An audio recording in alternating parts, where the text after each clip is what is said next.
Okay, sounds good. So, all right, cool. So, yeah, tonight's class, we're going to talk about food recovery in general, but more specifically about all the different things that are happening in DC, and kind of do an overview of all the different options that we can prevent food waste, which is out of control right now, not just in our country but worldwide. Um, so, yeah, I should probably overview is a little bit too much. I probably should summarize this a little bit better. But yeah, I mean, like I said, we're just going to kind of walk through, and talk about, the problem of food waste, and then all the different options and initiatives and things that are and laws and stuff that are kind of tackling that and trying to help us recover that food waste. So that's the simple version of this super long overview. But to kind of get started, we really need to understand. So there's a lot of statistics out there. So I mean, if you do your own research, you're probably going to find things that are a little bit different than some of these statistics. But for the most part, these are pretty general statistics. They may be off by a little bit, but around a third of all the food that we grow in this country ends up in the dump. And that's bad for a lot of reasons. Like one of the reasons is the fact that we have a lot of food insecurity in this country. Definitely, like again, these are statistics that are like I made it. Grab these statistics. They're a couple years old, so it might be off a little bit by now. But this pre-pandemic, about 13% of DC households were experiencing some kind of food insecurity. And to hear that statistic, and then also to realize that over a third of the food that we grown is literally ends up in the dump, it's pretty gut wrenching. And not only is that bad on the food security side, but it's also bad on the environmental side, because we send this organic waste, any organic waste that we send to the dump, what happens is this is a picture of most dumps. They bury everything and then they seal it up and then cap it off, but then they have all these wells, these like air vents, basically because it becomes anaerobic. And if you know anything about composting, you need oxygen to properly compost things and break it down into into compost and soil amendments. But if you don't have oxygen, it gets like it smells like crap. It starts getting it attracts a lot of anaerobic bacteria. And essentially all the fertilizers and stuff that we want, nitrogens and stuff that we want to go back into the soil ends up eaten up by the anaerobic bacteria. They poop it out into this into basically greenhouse gases. Essentially methane is like the biggest one they do. So that methane is released, and methane is a horrible greenhouse gas. It's way more potent than carbon dioxide. And this is one of the leading causes. I know like animal agriculture and a couple other things, produce a lot as well. But sending organic waste to the dump is one of the leading causes of methane and greenhouse gases. So we not only want to save this food to kind of feed people, but we also want to kind of save the planet at the same time and fight climate change. And that's a big part of that is making sure that organic waste, we try to grab it and use it somehow in some fashion before it ends up in a dump. And at the same time, if you look at the numbers, they're just staggering. I mean, like over 100 billion pounds of food every year goes to the dump, and we're talking 161 billion dollars of uneaten food. It's just a crazy amount of food, and then since for waste about $1,500 a year on food that they don't eat. So that's pretty staggering. But if you look at the whole, that also tells you about where a lot of this food waste is coming from. Over half of this food waste is coming from households, coming from residents. And we'll talk about a lot of different ways, throughout this presentation of how that's happening, from just not understanding date labels to not storing food properly to a lot of different other ways that this food's getting wasted. But at the same time, a lot of it's getting wasted in commercial, cafeterias, restaurants, things like that, and institutions, schools as well. But all of that, though, this is just the food that actually makes it, to the market. And there's still a huge proportion of food that never even leaves the farm. A lot of that is because, or it doesn't leave the processing centers, because it's not, perfect food. We want all our tomatoes to look exactly the same. We want apples not to be bruised. So there's a lot of food that just doesn't even make it to the market. So these statistics up here are mainly just what actually gets to the grocery store at that point. So there's a lot that we can do, and I know the World Wildlife Foundation is doing a lot of studies on they've been getting really involved in food waste, and they're doing a lot of studies on farm waste and how in different ways that we can help out. And decrease that, which a lot of it is just, being better consumers and just being okay buying food that's not, like perfectly, what's, what we're told is supposed to look like. But anyway, so that's the food waste side. And then during the pandemic, we're just seeing all those statistics that I had. We're just seeing that on steroids right now. We have just a very I think this is top. This is a line quote from Civil Eats that just really sums it up. As farmers are forced to dump food, and food banks are struggling to feed millions. So, at one hand, I mean, this is a picture of a line to a food bank right now, and I mean, this is this is all over the country right now. People are waiting hours and hours just to get to drive through a food bank center.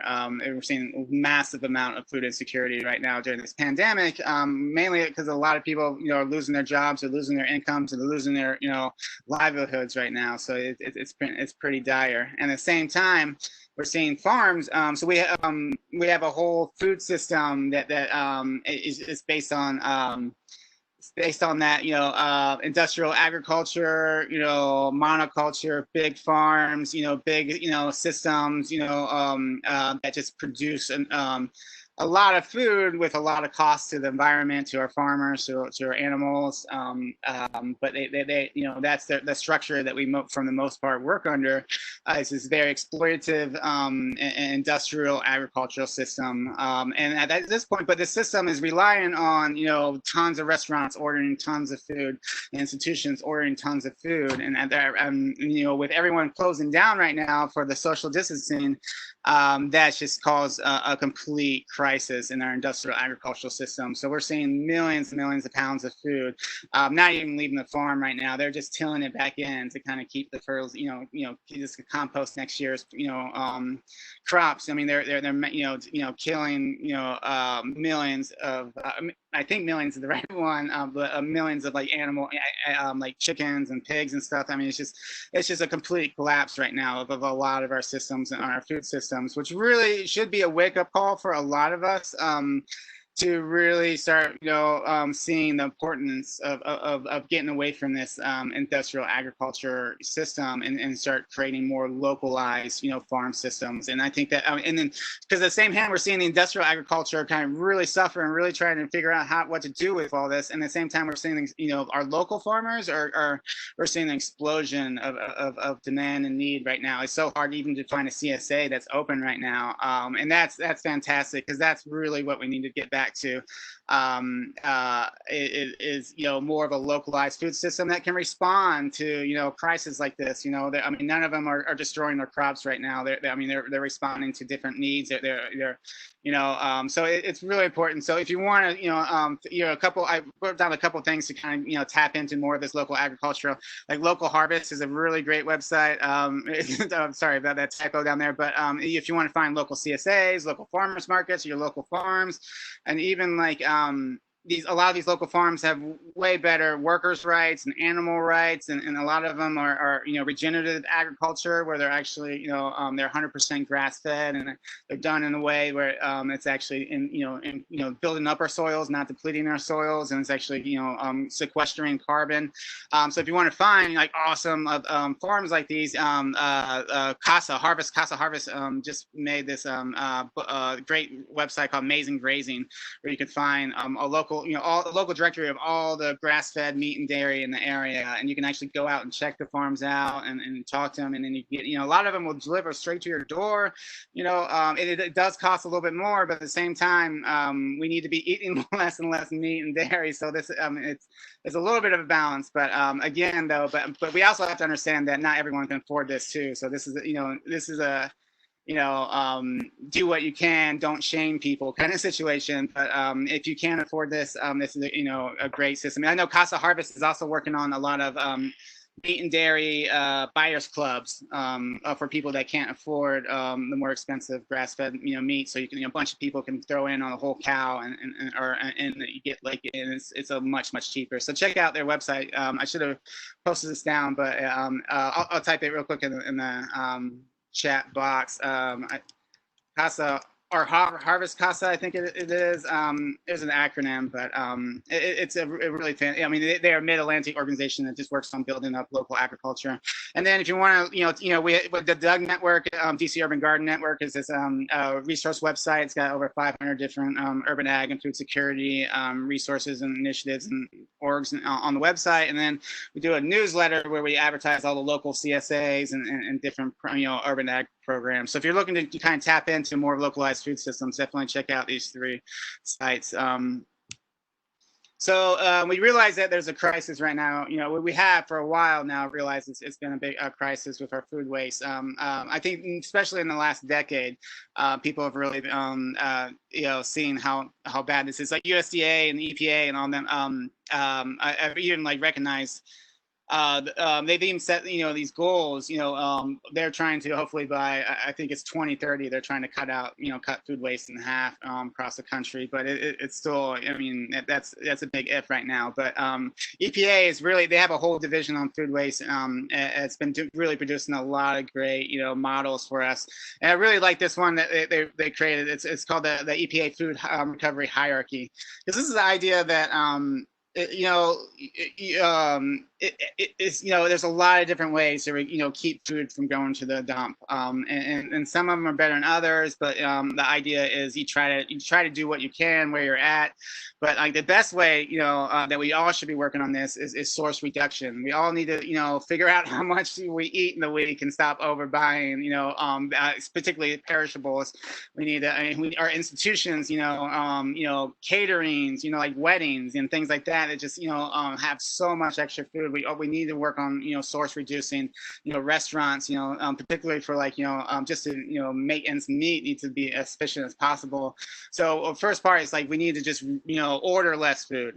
In general, we just need to order less stuff in this country for sure. But and then after that, let's say we order extra food, or we have extra food and it's still good. Well, let's get that to people to actually feed people. Donate it to food banks and food pantries and things like that.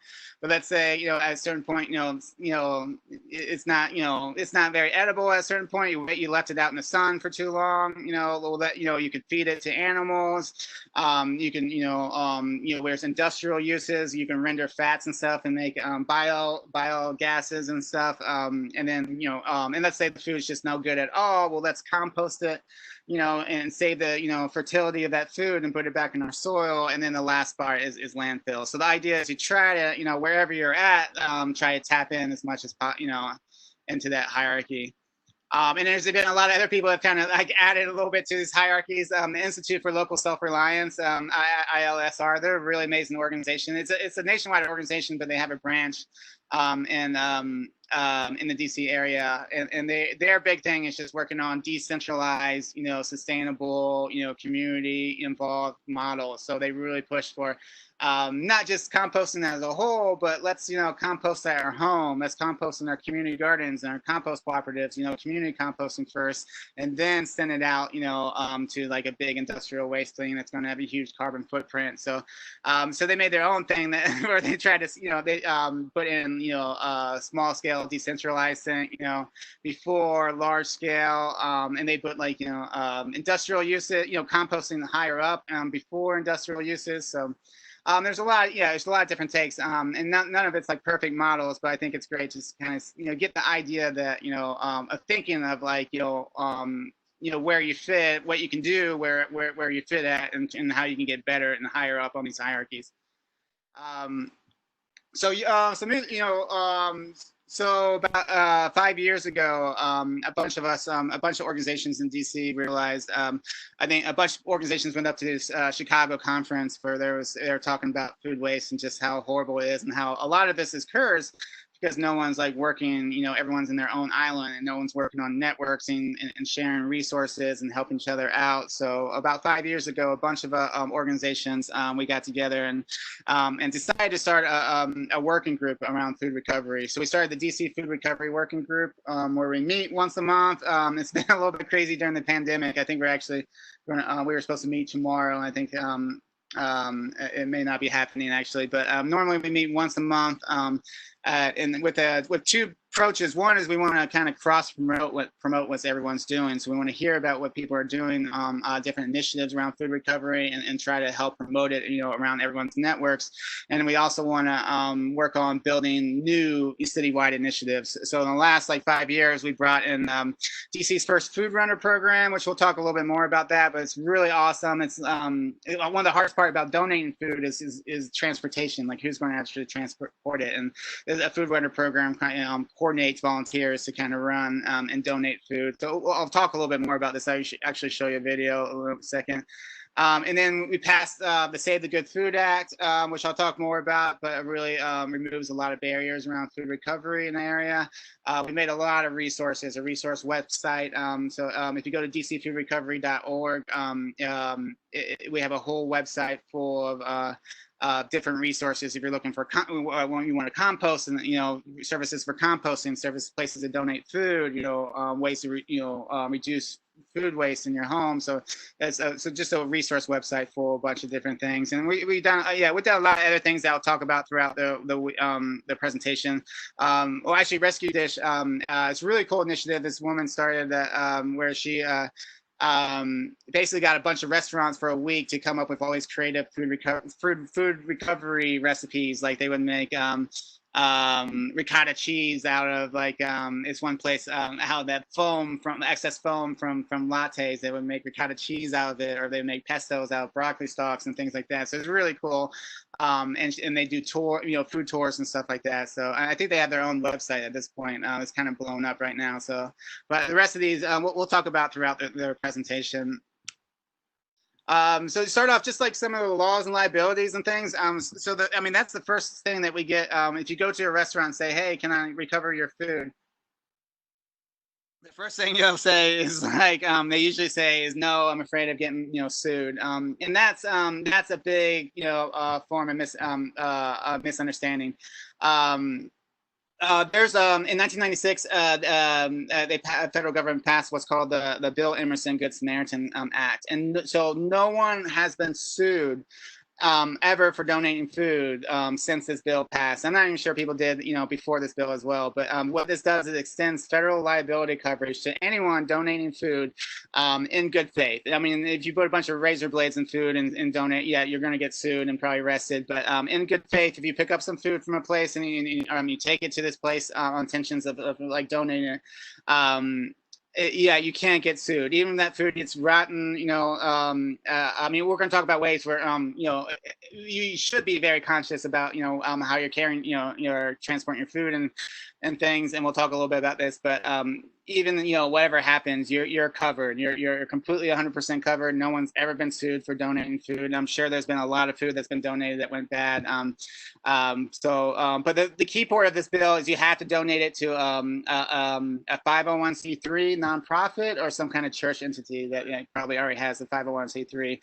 That federal government, so that's a really important part about that. And we'll talk a little bit more about that in a second. That could be an actual obstacle. But then there's a lot of federal tax breaks. There's a federal tax break for people donating food. I think it goes up to maybe $5,000. And then there's a lot of state incentives, like Maryland and Virginia both have state tax incentives. And we just passed one, which we'll talk about in a little bit, but it hasn't been funded yet, and probably won't be funded for a while if we're looking at the DC budgets. So then there's a lot of cities have their own local policies around food safety and donating food, and so DC basically just extends the the Good Samaritan Act. So they basically just confirm that anyone donating food in DC is covered by the Bill of Emerson, and that's in our food code. So the food code mainly allows us to donate unserved food. So that's really important. There's kind of a big distinction between served and unserved food. So served food is like the person that's holding this plate. So all this food is considered served. But then after everyone's done eating, all the food that's left over that hasn't been given on the plate is unserved. So that can actually be donated, and that could be donated without any you don't need any special conditions or anything like that. You could just call someone up, have them pick up this food and take it straight to a food pantry or drop it off yourself. And then I'm going to talk about a little bit later the Save the Good Food Act, which is the law that we just got passed in 2017, and we're still waiting for a lot of the regs to be written and passed. But it extends a lot of one of the best things it does is it extends the liability coverage beyond 501c3s and churches. So you can actually this way you can restaurants and schools can actually donate directly to people in their community in need. So this is cool because you can have pop-up pantries where people can literally come to a restaurant at the end of the day or to a school maybe on a Friday and after all and they can just pick up all the extra food that hasn't been served. So that's we're really excited about that part. But I'll talk a little bit more about the Save Good Food Act in a second. But then we started, a lot of people notice that there's a lot of food that's being served that's still good, that's not allowed to be donated. So in the last couple of years, we worked with Department GGS, which is short for Department of General Services, and DOH, which is Department of Health. And we created what's called shared table guidance. So we'll talk more about shared tables later, but shared tables are essentially once you serve this food, whatever's not hazardous. So if you scoop a bunch of mashed potatoes on someone's plate, that's probably going to have that person's germs on it. That's considered hazardous, and you can't recover that. But if you put a bunch of things in peels, like a banana, or if you put like a package, something in its own package, and those packages and peels have not been broken, that food's still good and still safe to recover. So and a lot of schools and rec centers and stuff, they have what's called a shared table where they'll when kids are done with their food, it's an actual table that's next to like a trash can. They could dump all their hazardous stuff that they coughed on and breathed on, and then they could put that stuff that's sold in packages and unopened, they can actually put on the shared table, and then people can grab that throughout the day. It's really, really cool, especially in schools where if someone's like hungry or sleepy throughout the day, they can literally ask their teacher for permission and just walk down to the shared table, grab an apple, come back to class. So it's a really cool way to serve food, and we'll talk more about that later as well. And then we also worked with the Harvard Food Law and Policy Clinic, really cool organization that does a lot of research and a lot of policy work around food recovery around the country. We worked with them to create this guide that's called the Food Recovery in a District of Columbia, a legal guide. So this has all the food policies and legal things, legislation and stuff around schools donating, homes donating, businesses donating, all that stuff. So if you ever have any questions and you want to do a little bit more research, or you want someone to donate food and they're worried and you want to show them the actual policies that said yes, you can donate food, check out this legal guide. It's a really amazing. It's got a little dense. We're trying to work on a one-page summary, but it's not too dense. I think it's like 20 pages or something. But if you need to get those exact codes and exact liability coverages, check that out. It's really helpful for convincing people to start donating.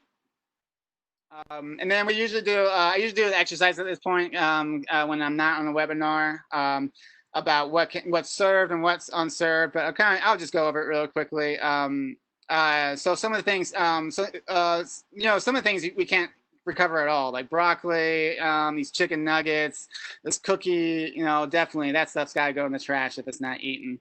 But if it's sealed, like a cookie in a plastic bag, well, you can definitely recover that. Or if it's, like an orange peel that still has its peel intact, you can definitely cover that. on a shared table. And then there's other things you can recover, but you need to keep it temperature controlled. And that's actually, you have to get a what's called a variance from Department of Health. Even though a lot of people still do it without variances, it's fine. You're not, yeah, like I said, you're not going to get sued or anything. But like, technically, you're supposed to get a variance from Department of Health that just, where it basically just shows your plan of how to keep these things chilled. Things like milk. So now on the shared table, you need to have like some kind of cooler that they can put the milk in, and so it stays cool enough until you can put it in the refrigerator. Or like, if this is a hamburger and wrapped and then packaged, you want to put that in a cooler, and then when, after lunch, you want to immediately put that in the refrigerator. You don't want mainly good rule of thumb is you don't want food sitting out. If it's hot out, you don't want it sitting out for an hour, but if it's reasonable temperatures, and you can probably get to 2 hours, but generally you want to get it into like some temperature controlled, refrigerator or something as soon as possible. So that's kind of the breakdown of what you can,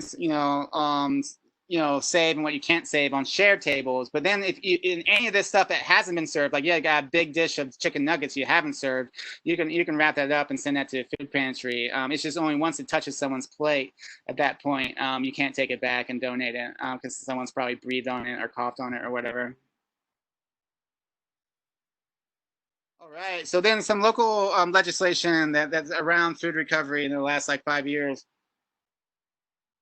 So this is a really fantastic legislation that doesn't get much attention, but the Sustainable Solid Waste Management Amendment in 2014. So this created a goal where it's trying to get the district. Basically, it requires the district to have a zero waste plan, even though it's not technically zero waste. It's like 80%. Their goal is 80% diversion, so that they want to divert 80% of organics, from entering the dumps from DC. I think their goal is in like the next decade, something like that.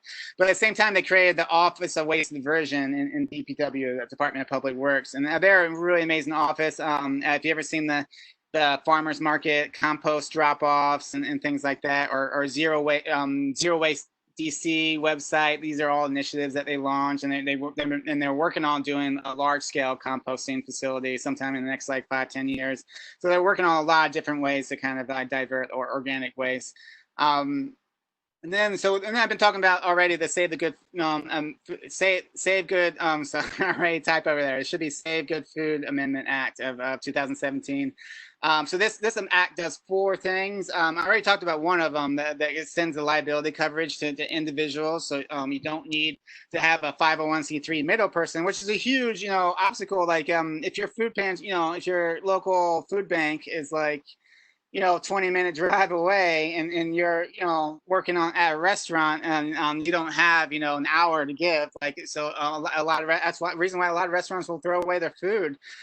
So this actually, you can actually give directly to people, so you don't need that middle person to have that liability coverage. You're fully liable to give to directly to people in need.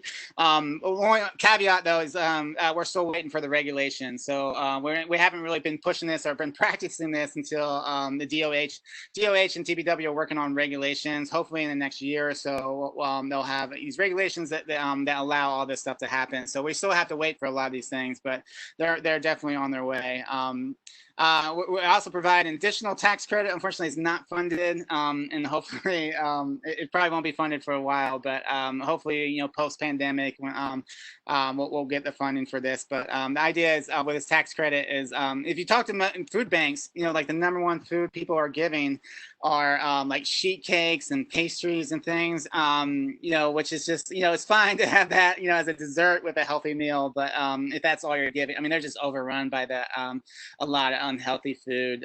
So to kind of incentivize people to start giving more healthy food, you can actually get additional tax credit. I think it goes up to I think 2,500 or 5,000 or something like that, to actually donate, healthy food. And they have classification what healthy food. A lot of it's just like veggies and fruits and things and fresh food.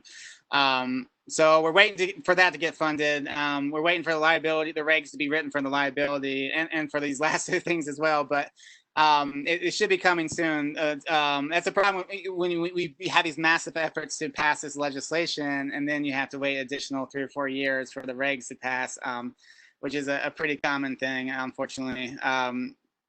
But so DOH, another thing that this does is date labels. We're going to talk about date labels in a second, but they're basically completely BS. And so, but you're supposed to follow them, and then once the date label expires, you're supposed to throw all the food away. But I mean, tons of good food is being thrown away because of these laws. And so this will actually, allow us to continue, selling or donating food that's beyond their expiration, as long as it's not hazardous, like meats and baby formula and things like that. But like bread and stuff like that, you can't even donate bread if it's past its expiration date, even though if it's like it's probably still good for another week or two. Milk is still good, and it's ultra pasteurized. I mean, it may taste bad eventually, but it doesn't get, you can't get sick off of expired milk. And usually the expiration date, it expires like 2 weeks after the expiration date. So that's great. And then the last thing is they're actually working with DOH food inspectors to actually go out to all these restaurants and actually train these restaurants and how to actually recover their food, which is really excited about that. I don't know how excited the food inspectors are, but we're pretty excited. And DPW is actually going to make an official food, and they're actually on the final version of this. They're making an official food recovery policy guide, because right now we have a lot of guides, but they're all made by nonprofits and individuals and advocates. So it's going to be really exciting to have an official government food recovery guide that you can take to different restaurants. And then the next one is just passed in 2008, the Home Composting Incentives Amendment Act.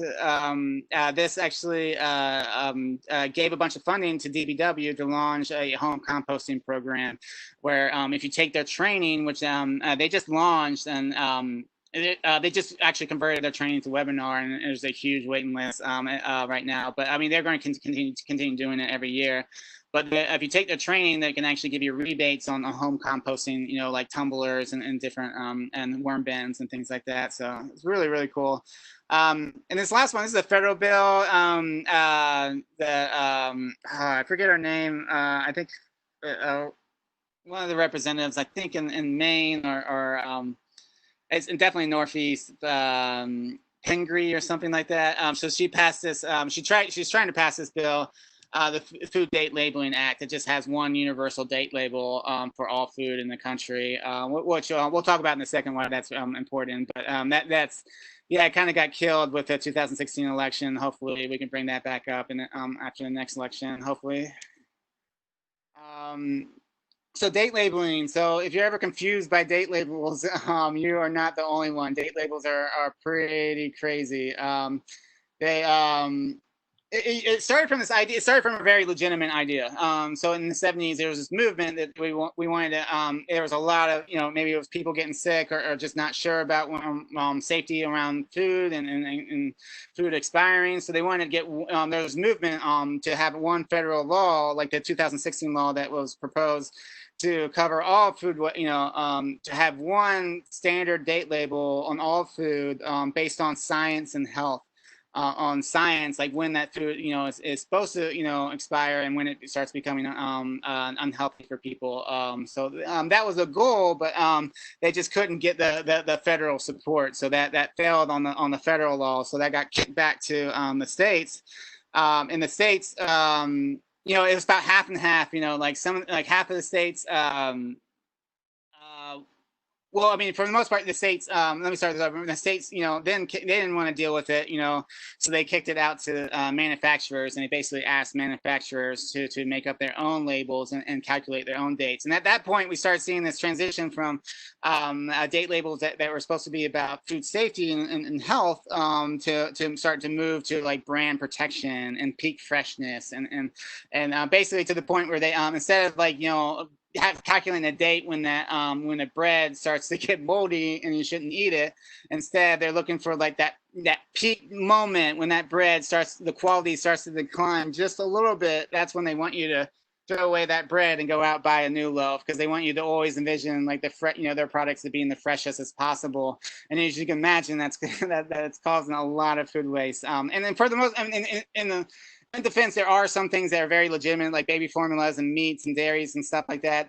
Well, not all dairy, but there are some date labels that we need to follow. But for the most part, like things that in the non-hazardous stuff, it's just pointless and it's causing an enormous amount of food waste. And then roughly about half the states in DC, including up until the Save the Good Food Act, have laws that say that you can't not only can't sell food past the expiration date, but you can't donate it as well, which you can imagine is like it causes a huge amount of waste. I mean, every day there's just like hundreds of thousands of gallons of milk being poured down the drain, because even though it's been ultra pasteurized and it's probably good for an extra week or two beyond the expiration date, they got to pour it down because of law.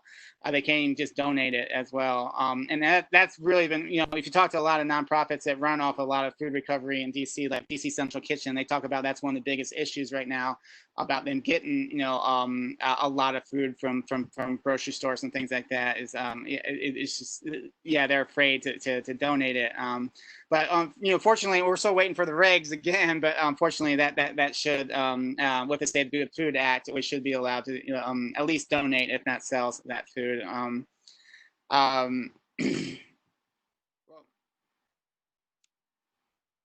And then, so places to donate. So there, this is a pretty exhaustive list, but I mean, you can find this on the DC Food Recovery network. Oh, I also, yeah, I forgot. I have the slides as well to this presentation.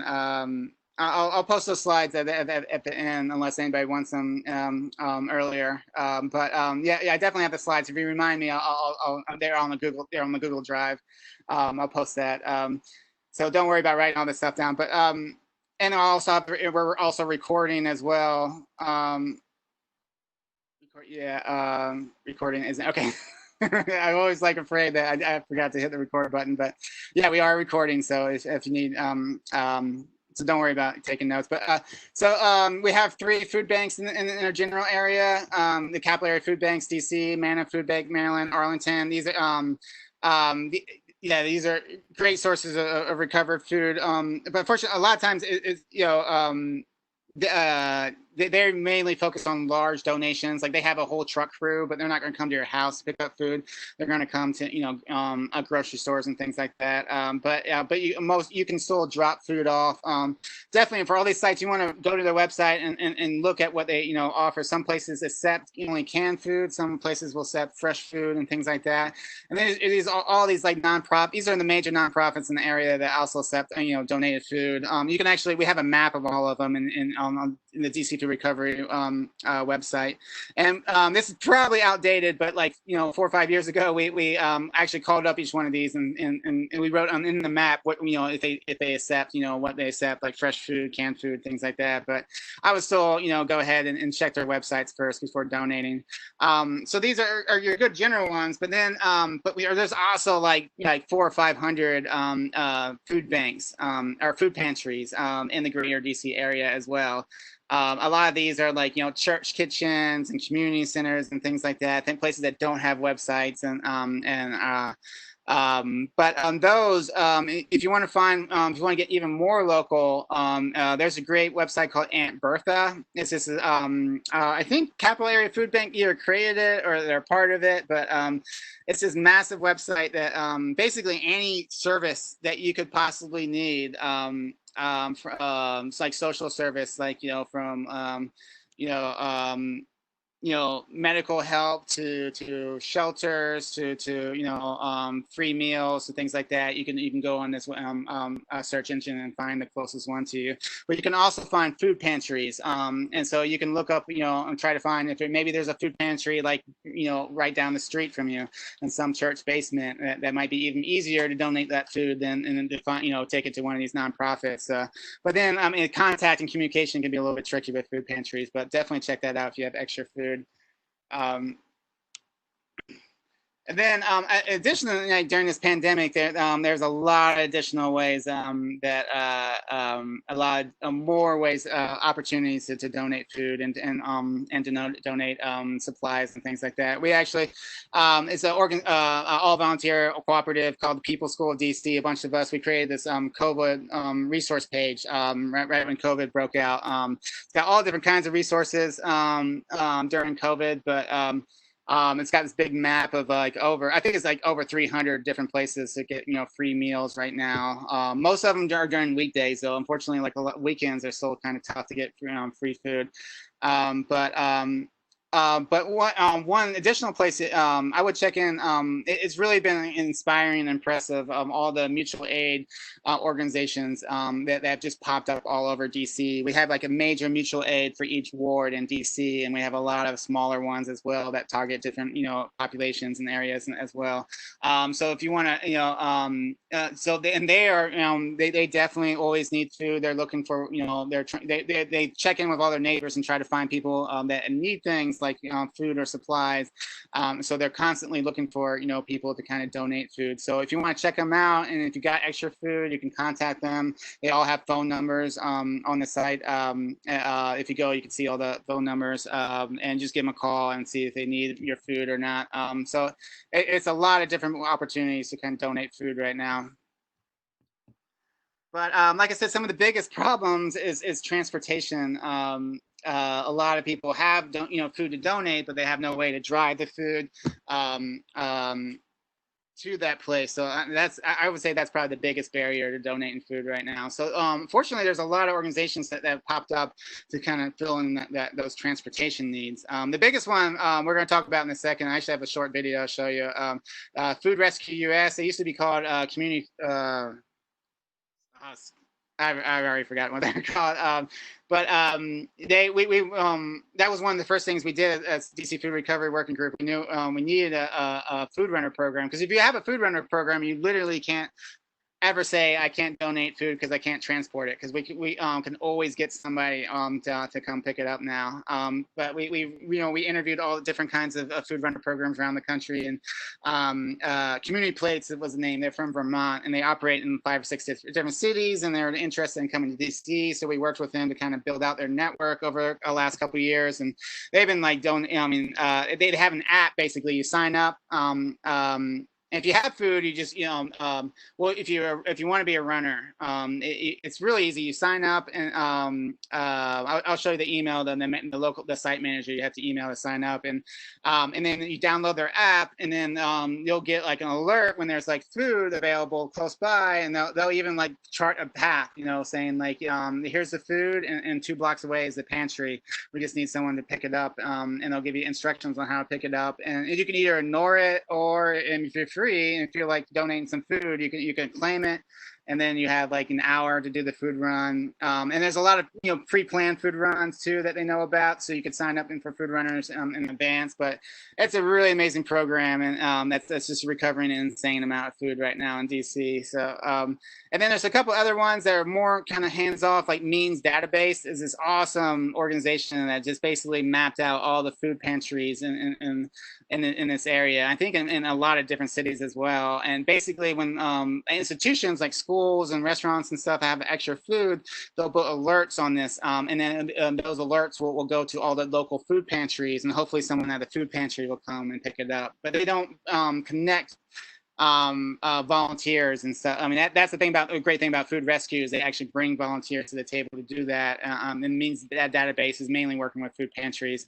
And there's another great organization, Care to Feed Foundation. They mainly just work with restaurants, and they if you have extra food at restaurants, they'll come pick it up for you and take it to the nearest food bank. And then in Maryland, and if you live in Montgomery County, Community Food Rescue is another great food runner program that's doing a lot of really great work as well. And then if you have larger donations, like I said, these food banks aren't going to come to your house to pick up your leftovers, but if you have a big pallet full of food, they'll definitely, all these food banks have truck crews, and they'll come out and pick out your truck crew. But this is one of the food runs I did in Chinatown.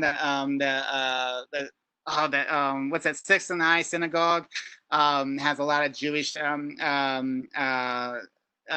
like holiday feasts, and they have a lot of leftovers. So I came and picked it up and brought it down to a food pantry that was maybe 5 blocks south, and then I did this on my lunch break, and it literally took like 15 minutes to do the whole trip. So it's a pretty great app. I'm going to play a quick video. So if you were interested in Food Rescue US, contact Kate. and she can help you out, or you can just download the app, and if you want to try to do it yourself. But I would contact her. She can let you know where their needs are right now. But they actually shot this the DPW, well, the past DPW director actually did a food run. So I'm gonna play this really quickly. Let me know in the chat if you don't hear it. I just pulled up in my DC truck and I'm ready to pick up some food. All right, let's do it. The mission of Food Rescue US is to recover healthy excess food from businesses that would otherwise throw it away and connect it to agencies that need the food. And we use volunteers who consult our high-tech app to find the food runs. So all they do is literally shop for an opportunity to make a difference. One case of food. Enough. All the runs are indicated, all the instructions are here, and then we drop it off at the Latin American Youth Center. I work at the Latin American Youth Center. We serve individuals who are 18 to 24 years old experiencing homelessness.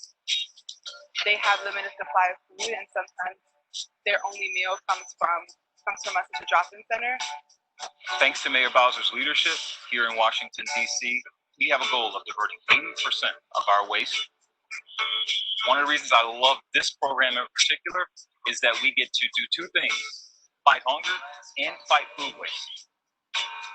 Part of this pitch always is to get more food runners and to encourage volunteerism. Good to meet you.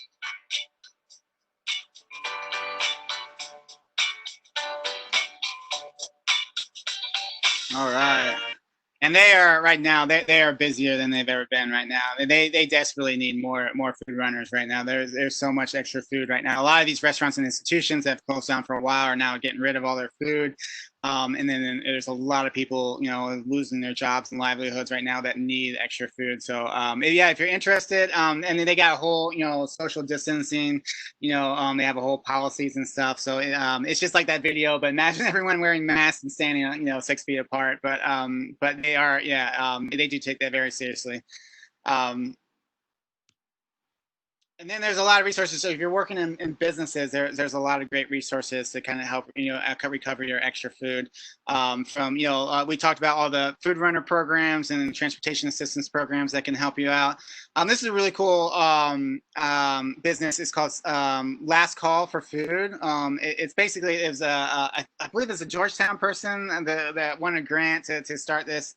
I believe it. I hope. It's one of those. Maybe GW, but it's a really cool business where they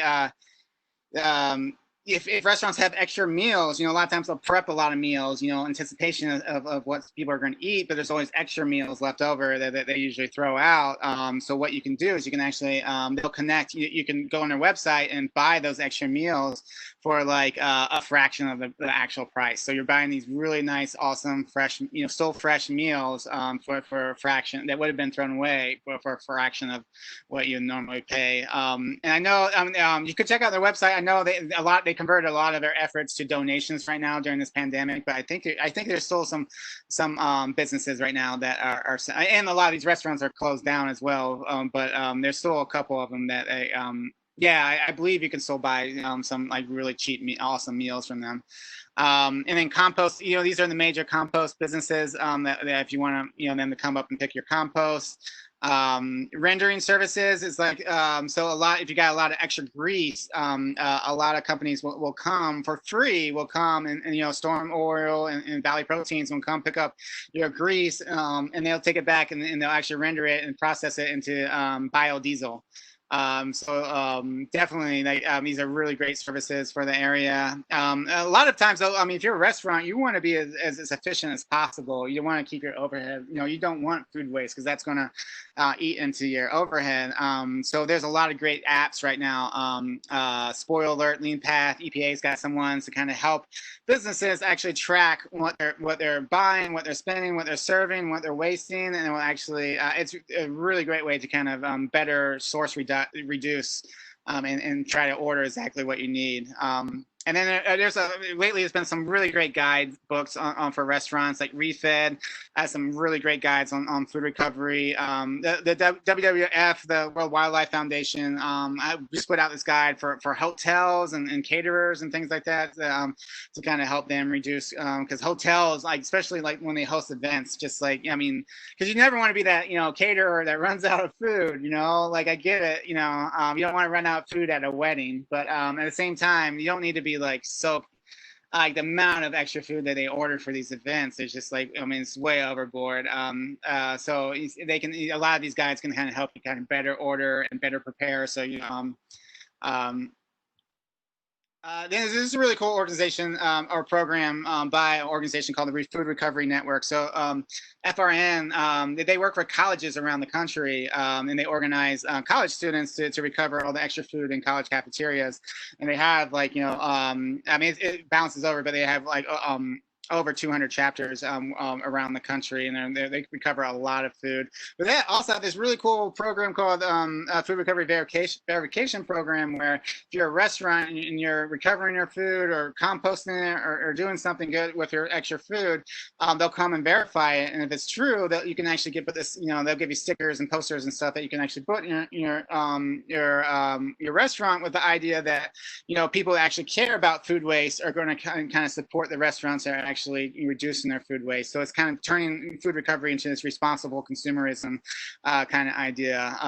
So it's really cool. We've been talking about bringing this to DC. I think there's a couple of restaurants that might already have it in DC, but we've been talking about doing a big, you know, launch in DC for a while now. Because that's, you know, a lot of times, you know, people, you know, those tax credits aren't a whole lot when you're a major, you know, industry or restaurant.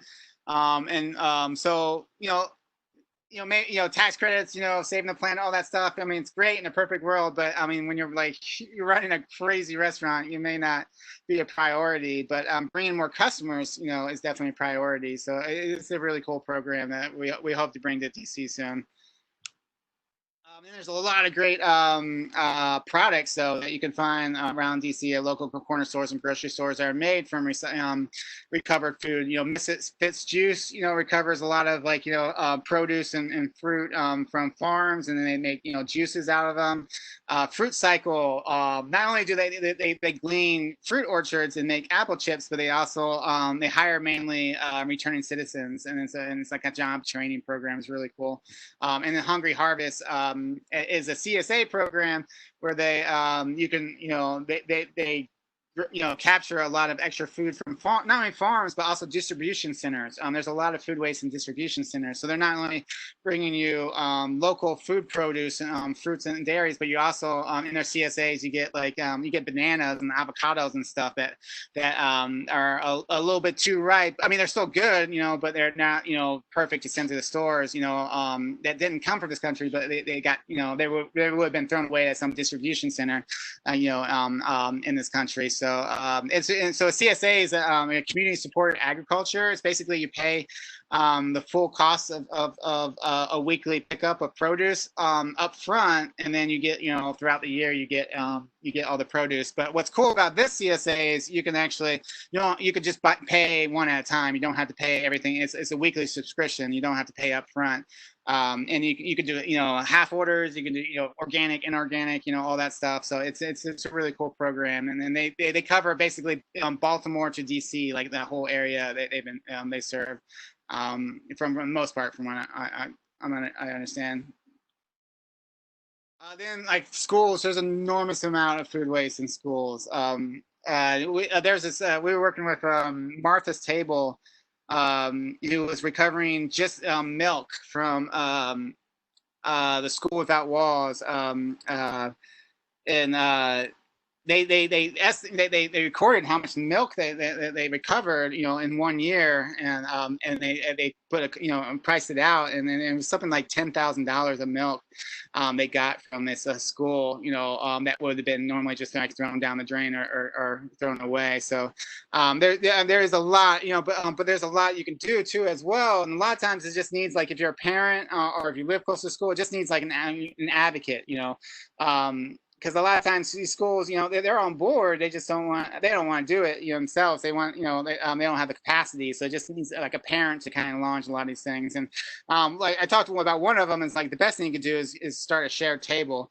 So this is most of the time shared tables, they're just a simple table. It doesn't look very fancy.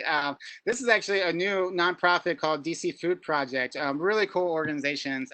They make really nice shared tables. They make it look like a farmer's market because it destigmatizes like the handouts, basically, like free food. Before it's just like, I mean, I'm not, I don't know if this happens too much, but people can look at it's like, oh, look, there's the poor share table. Now it's kind of, they kind of bring it out and they make it look inviting and stuff. And they do this. They've been working about putting this. We worked with them at DC. I work for DC Parks and Rec, and we're the largest summer meals program in the country. We serve summer meals in rec centers, and last year we piloted a program at different rec centers where it was really successful, where we had these tables at rec centers, and they also do schools. They got dozens of schools right now. It's a really great organization, but if you don't have that, definitely you can invite them to your school. I mean, they do have some fees and things like that, but it's pretty reasonable, and they do a really great job. And they come in and they train people in the schools, and they'll follow up and make sure everything's going well. It's a really cool organization. Then DCPS, it works with Department of General Services. They have a recycling program where they not only recycle, but they compost. They go do organic waste hauling at a lot of schools. And then, there's a lot of different programs, Food Bus, EPA, Food Matters action kits and stuff that will come out and kind of help advise you, or different guidance on how to actually recover food from schools. College, if you're in colleges, like the Food Recovery Network, and the Campus Kitchen, it's like it's a DC Central Kitchen program that I believe the Food Recovery Network actually adopted, and they've taken over. If you're in college and you're looking for ways to kind of start recovering food in your cafeteria, contact them. They'll walk you through step by step how to actually get this college on board and how to set up food recovery programs. And if you need transportation help, as always, like if you got extra food you want to take to the local food pantry, Food Rescue US, contact them. They'll bring out and get some volunteers out to you.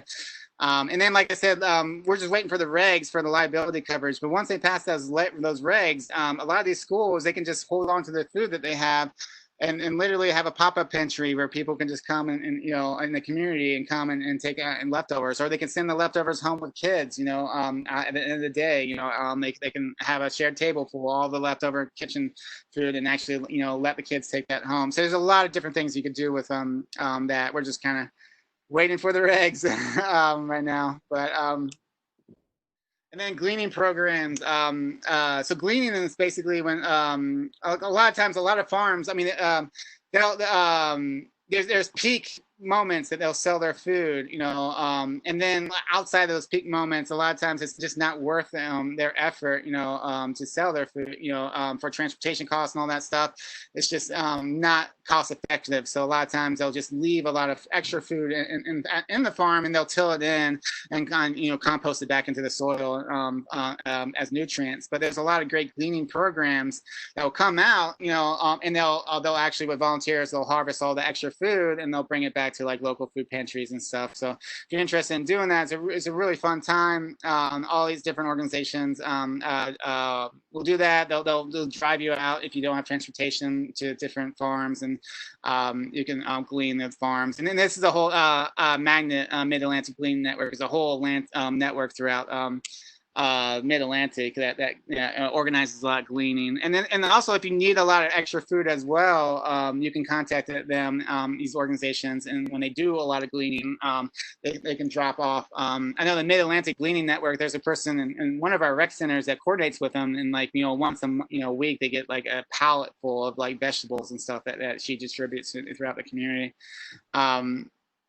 Then, and if you're interested in starting gleaning programs, especially around farmers markets and places like that, Food Recovery Network's got a really great guide on that. Hungry Harvest gleans and delivers to your door. And then dumpster diving, we actually I forgot to mention one of the things that we do with DC Food Recovery Network is once 1 week a year, usually in October, we have the Food Recovery Week where we have a whole week of like workshops and events and like food tours and things like that, and cooking classes around food recovery, just to kind of bring awareness of food recovery. And we do that every year around October. And I imagine, I mean, who knows, but it'll probably be a virtual food recovery week this week. But we'll definitely be doing that. We've been doing that for 5 years now. And actually, Montgomery County has actually joined us, and they do their own food recovery week at the same time with us. And so if you're interested, if you got some really great cooking class skills and stuff, and you want to do some classes, reach out. But also check it out. It will have happy hours and things like that as well. But one we did this one class we did was this dumpster diving one-on-one class for this really awesome group house, a very like communal living group house. They had a dumpster diving CSA where they would dumpster dive so much, and then people could sign up for dumpster diving, CSA packages once a week. It was really, really cool. And they came in and gave like this speech on dumpster diving and kind of some best practices. And they, I mean, some of the things they definitely recommended. Like especially in urban environments, like in concentrated environments where there's a lot of people and probably a lot of homelessness, you don't really want to dumpster dive in those areas because a lot of homeless people really rely on that, so you don't want to compete with them. So they would actually go out to like Tyson's Corner and some other places, and they would hit up like mainly Trader Joe's and Whole Foods were the best like dumpster diving. And like I was like, like I mean, when people say dumpster diving, it's like I don't know. I actually went on one of their trips and it was a pretty amazing experience. It's not really what you think. I mean, it's 100% legal, so as long as people put their trash in the dumpster for pickup, that becomes public property. So you can actually, which heads up, don't shred, don't put important documents in your trash can because legally people can grab them if it's waiting for pickup. And you're supposed to go at night when the businesses are closed, and you want to be respectful. Don't make a mess. You want to clean things up. But we went to Trader Joe's, and then there was 3 dumpsters, and one dumpster was completely full of cut flowers, like fresh cut flowers. Trader Joe's is so compact that when they throw away so much stuff because it's such a small grocery store. I literally like filled up my car full of like cut flowers, and then we dropped off like all over the city. And then, but also, they do really well. They actually like they separate things like meat and dairy. They'll put in one bag, and then they'll put like packaged foods in another. Like a lot of Trader Joe's is actually on board with this, and then they'll make it a lot easier for you. And then like Whole Foods, it's a little bit different. It's one giant dumpster. You gotta just jump in and grab. But it's yeah. Yeah, definitely. It's not as bad as it sounds, but maybe like for your first time, find someone who's already done it once before, for sure. And then food safety tips as well. So when if you become a food runner or you're donating food, there's a lot of different measurements on food safety, how long you can keep it out, and temperatures and stuff. I mean, the main constants are between 40 degrees and 140 degrees is when bacteria will grow quickest. So you want to be either keep it on chafers or whatever you call that, where it's above 140, or you want to keep it in the refrigerator below 40. That's all possible. And ideally, like I mean, it's different with every circumstance. And if it's a really hot day, your food's been out, on barbecue or something, you want to give yourself an hour to get that food, from where it was, refrigerator to a food pantry. Like you don't want, if it's a hot summer day and it's been sitting out on a table for over an hour, don't donate that food. Yeah, but typically if it's like a normal day and someone's has refrigerated the food, or if you're taking it straight off the line, the heated line. You typically have about 2 hours, to get that there. But you don't really want to. I mean, you want to be as efficient as possible. You want to get that there. Most food runs, like I said, are like 5-10 minute drive. At the most. So you want to get that to the site. You could buy some more time by putting, insulated bags, ice packs, things like that. But typically, I think it's a good rule of thumb. You don't want to spend more than an hour, getting to where you needed to be to donate it. And you also, when you pick food up, or you want to ask too how long it's been sitting out as well. And the thing is, it's not, it's not that it's not something to be stressed out about or worry about it. If you're just worried about it, like if you think it's been sitting around too long, drop it off and let that person who receives it know, like, hey, I'm not sure how long this has been out. You can check it yourself. You can, maybe you should like overcook it, just to be safe or something like that. Or if they don't want to deal with it, just throw away. But like I said, you're covered, on the with liability coverage. But at the same time, if you have any concerns, just let that receiving in. I mean, they know what they're doing. I mean, they receive a lot of food. They have good judgment. But just let them know. And then if you want to there's more online food safety classes at Community Food Rescue that you could attend if you want to check those out as well. Then composting in DC, there's a lot of composting options. For DC Parks and Rec, we have a community composting network where we have over 50 different sites. We designed these critter-proof and smell-proof compost bins and organized them in co-ops, with self-sustaining co-ops. We have about like 1,500 people right now throughout the city, composting their food scraps and mixing it with garden waste. These have to be next to a community garden. So they have sources of carbon they can mix with their nitrogen. And that's really fun because you can join, you can compost with a group, you can meet your neighbors and things like that. Right now, a lot of compost sites are closed because of COVID, because of social distancing. They can't have work days, but they're going to be opening soon. And we're actually next week I'm going to do a virtual compost cooperative training seminar. So if you want to join a cooperative, send me an email, or I'll probably record it and send that for people who want to get trained during COVID. There's a lot of businesses that are operating. Oh, this is a map of all the cooperatives. The yellow ones, we need managers. So if you're interested in being a manager, which is just like maybe like 2 or 3 hours of work a month. It's not much, but it's a fun job. You can email me and I can tell you more. But all the green ones have managers, and you can join at least after COVID, or some of them are doing work days where they assign one person at a time schedules.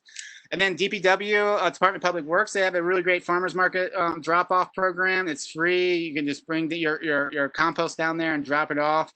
As long as farmers markets are still operating, they're still open. So check it out. They have one market in each ward that you can drop it off for free. Alexandria does very similar. They have farmer market drop-offs as well. Mom's Organic Center. They haven't. If you haven't been to Mom's Organic Grocery, it's like the most amazing grocery. It's like all ethically sourced, awesome food. But also they have this awesome recycling center that you can recycle anything for free, like jeans, light bulbs, batteries. But you can also bring your food scraps as well. And then these companies will actually help, install compost systems if you need help or need consultants. And then there's right now, if you want to take some classes, like you want to learn how to compost at home, we just did a urban composting 2-hour class that you can, a webinar you can check out. And ILSR just did a home composting webinar as well that you can check both of those out for free. And if anyone's like looking to do some bigger, need some funding for some bigger cooperative community composting systems, the USDA just announced the new farm bill just created an urban ag division in USDA, and they're launching a whole bunch of grants and stuff around agriculture and composting. So check out this grant. I think you can get up to like $90,000 to do different composting initiatives. So yeah, it's coming up soon. The deadline though, got less than a month. This is really cool. So we've been working with Luke Closing, that local composting consultant company, to actually create a compost data app for all the cooperatives where people.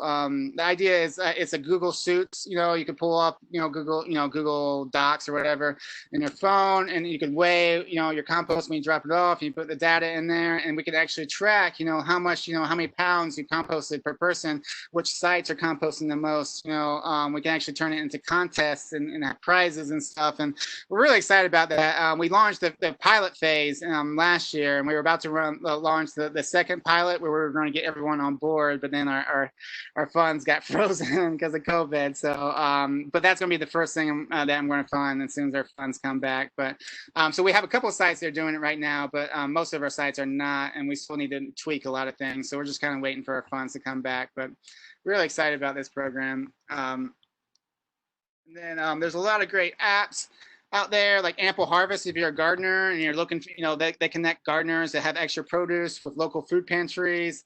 There's a lot of great websites, Eat or Toss, where you can learn about are things so good or bad, and there's a lot of great recipes for leftovers, waste reduction apps, things like that.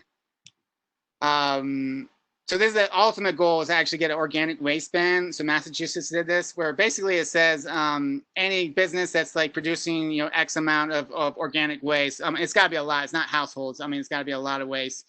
Has to send it, has to compost it. As long as there's a facility that in within 50 miles that can handle it. So they created this, and what that did is it created the incentive to open up a lot of facilities around the area as well, and it's been pretty exciting. So that's kind of like the ultimate goal for DC. And then there's a lot of great websites that have a lot of great infographics and guides, especially around storing your food. A lot of our food goes to waste at our homes just because we don't store things properly. Like we don't keep, we put tomatoes in the same drawer with other vegetables, and tomatoes, have that, will rot other things faster, or bananas, or we keep certain things outside of the fridge that should go inside the fridge. And so there's a lot, so check out, Capital Area Food Bank's got a lot of storage guides, a lot of infographics and things. EPA, Too Good to Waste has a lot of strategies and stuff on how to actually reduce your waste in your home. Save the Good Food is the NRDC ad. If you've seen those billboard signs all over the city, that's them. They have a lot of great infographics and guides and things. Seattle, actually, we used a lot. Seattle Public Works has amazing food waste and food recovery guides and infographics. So check all that stuff out. All this stuff is linked in our food recovery website. And then we have pamphlets and stuff. If you want to, take a lot of this information to, a restaurant and show them, all the different resources and things like that. We have a lot of pamphlets as well on our website. And then the last slide is just like places to learn more. ReFed does a lot of data around food waste. Further Without Food is this national network that EPA started to just gather food waste and data and best practices and things like that. NRDC does a lot. USDA has a lot of information. So these are really, if you want to just get more raw data about what's happening with food waste and different best practices and what's working well and what's not working well. Like ReFed analyzes the best ways to reduce food waste and things like that. So there's, yeah. Yeah, and that's basically it. Yeah, if you have any questions, if you want to join the DC Food Recovery Working Group, just send me an email. I'll put you on the listserv. We have a big Google group of there's like 400 or 500 of us, food recovery advocates. Now that people don't, you don't get that many emails as well. You're not gonna get swarmed, but if you want to get more involved or you want to promote food recovery initiatives and stuff, it's a really great way. We meet once a month. You can meet all the other people that are working on food recovery in DC, work on different initiatives, find ways to tap into. So definitely, yeah, let me know. And can you share the Food Rescue US app? Yeah, and I'm also going to show I'm going to share the slides real quick on unshare my screen.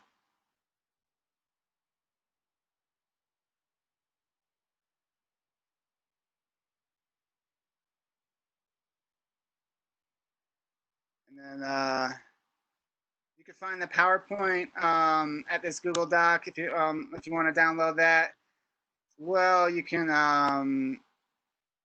show you the so it's Food Rescue US, and it's kind of a confusing site because this is a national site. Um, and then they have a DC page, but they're working on making their own page. But you can kind of you can get information on that. I would probably email Kate. Her email was on one of those slides. And I think there's a DC page, but it's not. Yeah, they need to do more work on DC. But let me grab the DC page.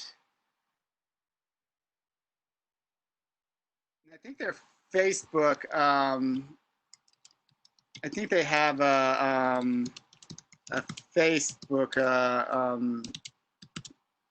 DC page. Let me see if I can pull that up real quick. All right, yeah, and here's the Facebook page for their DC site. So definitely check it out. Like I said, if you have any questions, email Kate. I could probably even find Kate's email real quick. There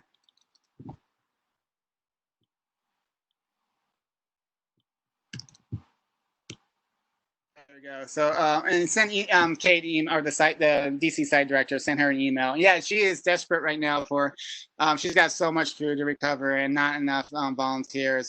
So definitely, yeah. I mean, if you're looking for a way to kind of help out with food recovery, help out with food insecurity right now that's happening, that's a great organization to tap into. Cool. Well, I'll stick around for a little bit. If anyone's got any questions or additional thoughts or feedback or anything, let me know. But that's about it. Thanks, everybody. Stay safe.